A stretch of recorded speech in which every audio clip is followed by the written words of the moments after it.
Okay, I'm just gonna do some examples from these problems here. So this is really easy. Even my dog can do this. So if you have a curve, and in 3 dimensions, how do you write the equation of the tangent line at that point? Well, once you get the position vector, let's make up something. What's a good position vector? Okay, well, what's the homework one?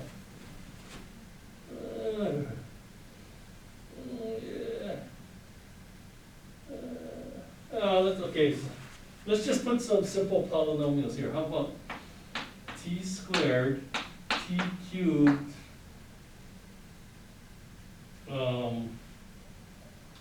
what number haven't we used? 4 minus t, how's that? Okay, so let's say when t is equal to 2, write the equation of the tangent line. Well, what are the 2 things you need to write an equation of a line? Hello? You need a point. Okay, what's the point? 4,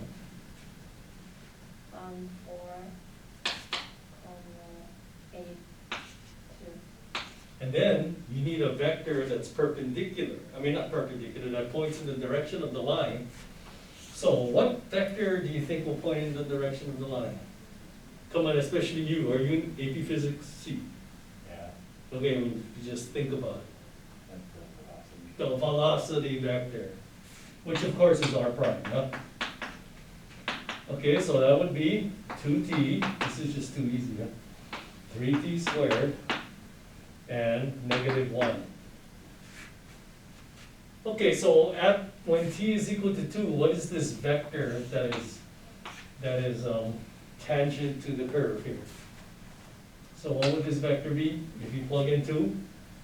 Shiro? 4, 12, 9, 1. Therefore, the equation of the line, like this, well, of course, there's an infinite number of ways of writing it, but if we use this point and that vector, then you're gonna get x equal 4 plus 4t, y equal 8 plus 12t, and z is equal to 2 minus t. Simple. Okay, and then, okay, that's all easy stuff. We don't even have to go over that. Okay, did you guys watch the video yet? Because I did make a video, I think. Okay, here, let's do a review then, just so that nobody's surprised. What is the solution to this differential equation? This is from BC. Even my AD students just look at it and they know. So what's the question? What is the solution to this differential equation? K,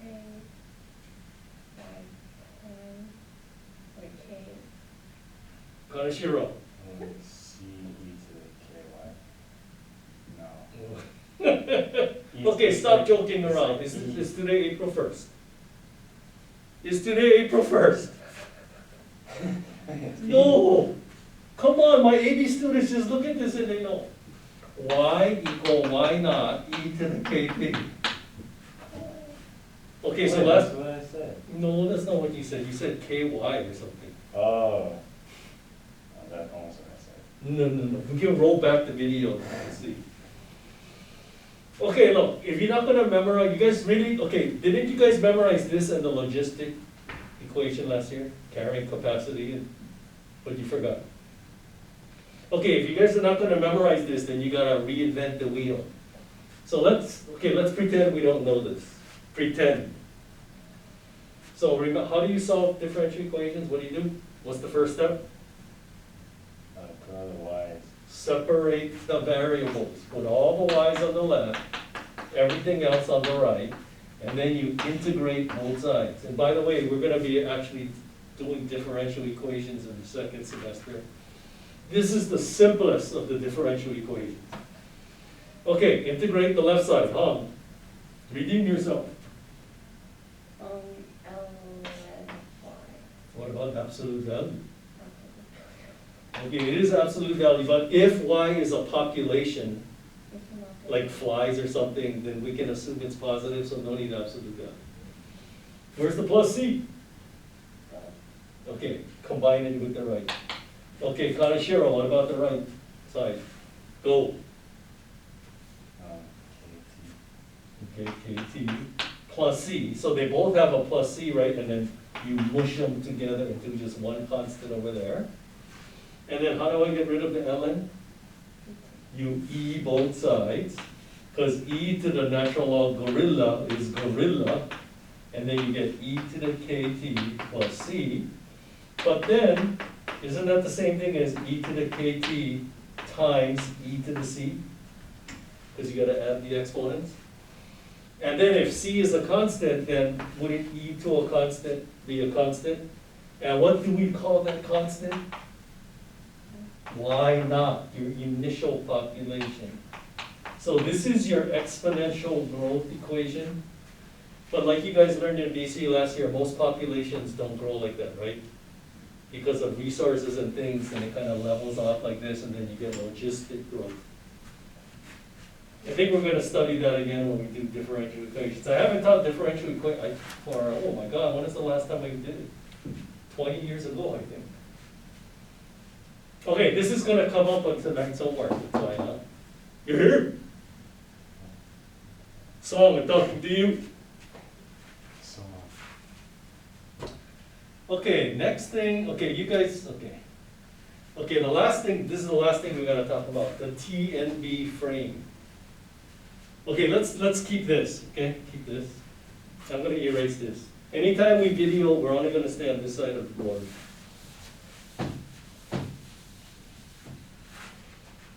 Okay, the TNB frame.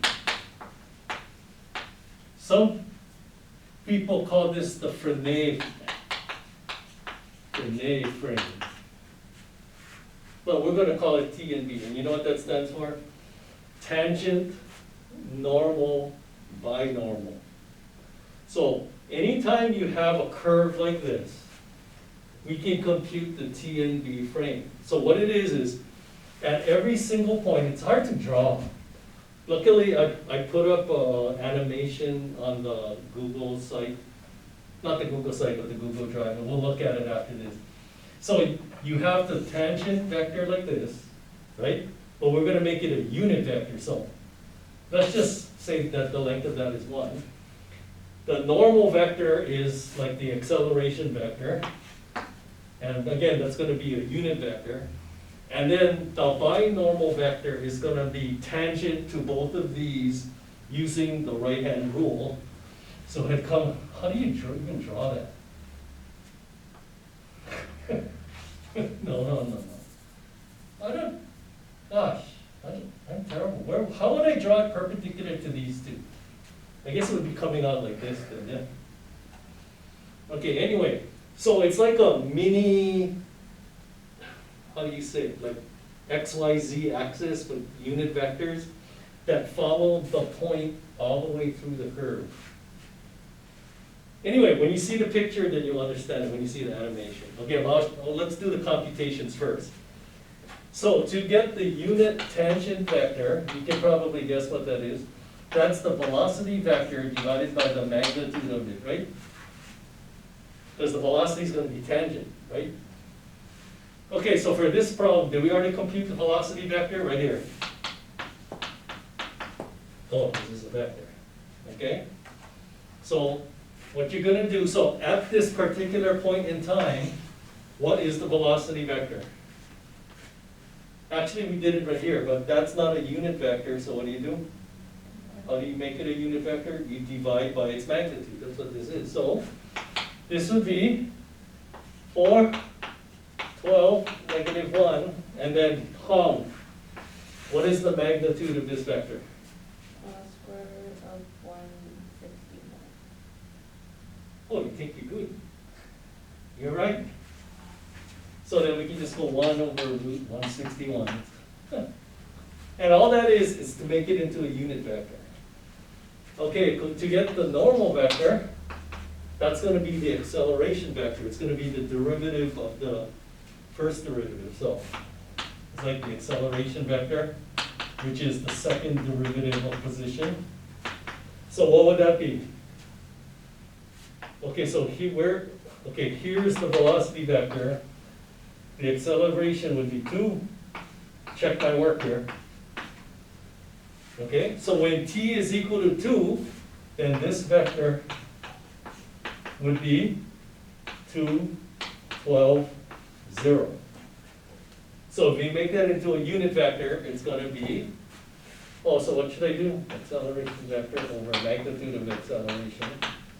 So that's gonna be 2, 12, 0. And what is the magnitude of this, Kaneshiro? 2√37. Oh, you can do that quickly. 144 plus 4. Oh yeah, you're right. I just factored out the 2. Oh. Okay, so that's correct. And then finally, the binormal vector, which is gonna be the cross product of the two. What does it say over there?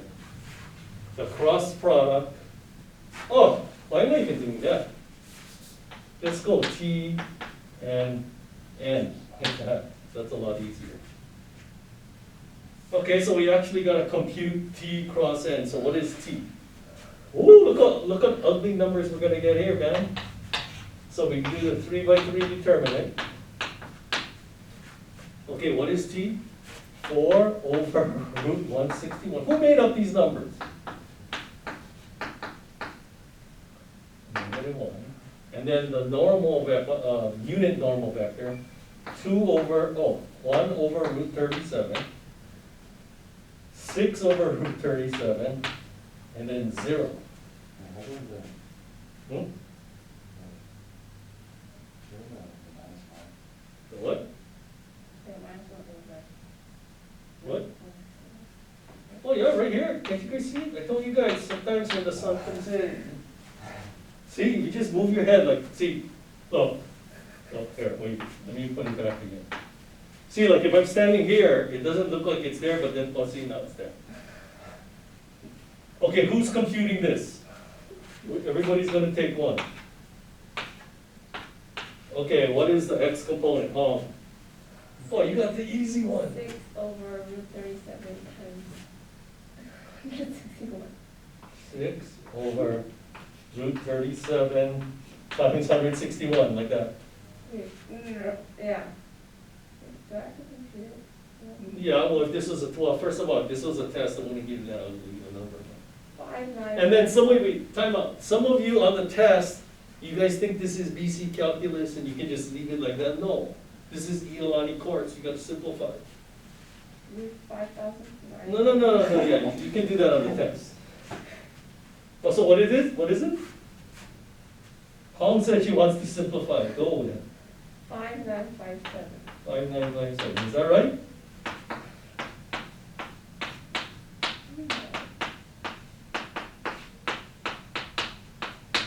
Hey, you're right. Okay. Okay, Kaneshiro, the y component. Well, you got the easy one. -1 over the root of the thing. Root 5957. Yeah. And then I got the last one then. Oh, that's the hard one. No, it's not really. 24 minus 12. 12 over root 5957. And again, if this was a test, I wouldn't give you numbers like that. Anyway, that's the unit binormal vector. So I guess maybe you could draw it like that. You can imagine it. So all of these would be perpendicular to each other, yeah? Anyway, so as the particle travels on this curve, then when t is equal to 3 over here, then you're going to get another TNB frame. And it changes as you go. So let's take a look at the animation. So those of you who are watching on the video, go to the Google Drive folder for vector calculus. I put the YouTube animation in there so you can watch it. That's you, Dawson. Okay, Assignments? No. Okay, how about, we're doing vector calculus. And there, see on the bottom, TNB frame animation. And it's a YouTube video. And it's only like very short too. Less than 2 minutes. Let's make full screen.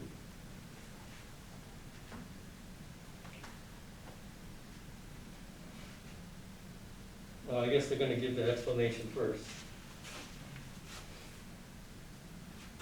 The unit normal vector points in the direction that the curve is turning.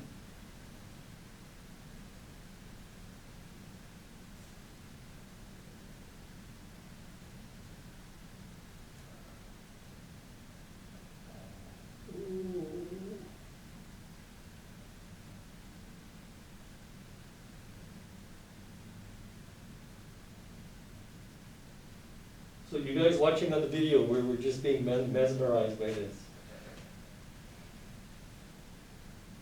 Oh, the oscillating curve. Okay, we're gonna learn curvature soon. It's like the tangent circle, that's what it is.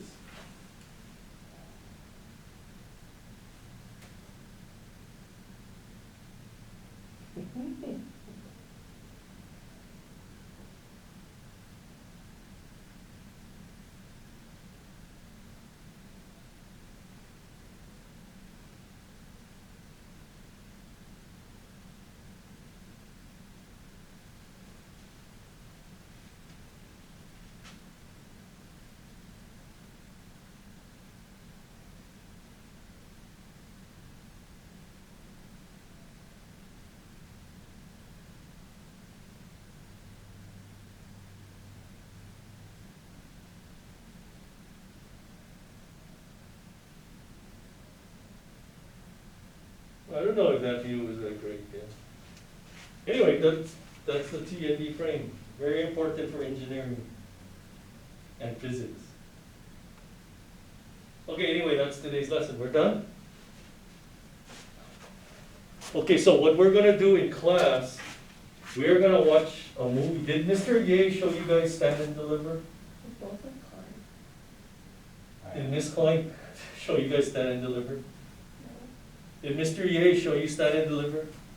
Well, we're gonna watch that. It's a inspiring movie about a calculus teacher and what he did to inspire. So basically, okay, let me give you the premise. He worked in computers. He was in the computer science industry, and then he wanted to be a teacher.